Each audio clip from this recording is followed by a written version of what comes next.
ঠিক মতো ইন্টারভিউ দিবে, আমি যা যা বলেছি ওইগুলো ফলো করবে। হ্যাঁ, বুঝতে পেরেছি। আর শোনো, আনসার গুলো ঠিকঠাক মতো দেবে। আমি রাখছি। ফোন কেটে দিল।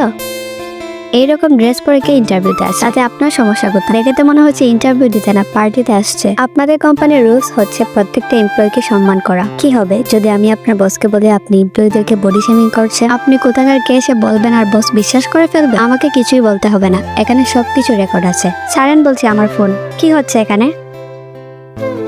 তুমি ক্যান্ডিডেটদের সাথে এইরকম ব্যবহার করছো? বস, উনি আমাকে বাধ্য করেছে। যাই হোক না কেন, তাদেরকে সম্মান করা আমাদের কোম্পানির রুলস। এখন যাও।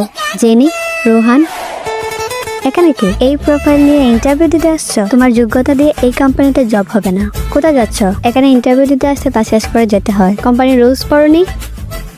এটা দিয়ে কি করবে? আমার যোগ্যতা আছে কিনা নাই সেটা আমি পরে দেখে নেব। এই জবটাও হলো না। পানি, তাড়াতাড়ি ওষুধ খেতে হবে, না হলে আবার অ্যালার্জি হবে। ওষুধ কেন খুঁজে পাচ্ছেন? এই নিন।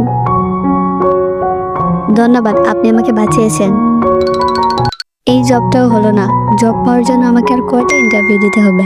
ম্যাম, আমি রোহান স্যারের অ্যাসিস্ট্যান্ট বলছি। আমরা আপনাকে জবের জন্য সিলেক্ট করেছি। আমাকে বলে যোগ্যতা নাই, এবার বুঝাবো আমি। ফাইনালি জবটা আমি পেয়ে গেলাম।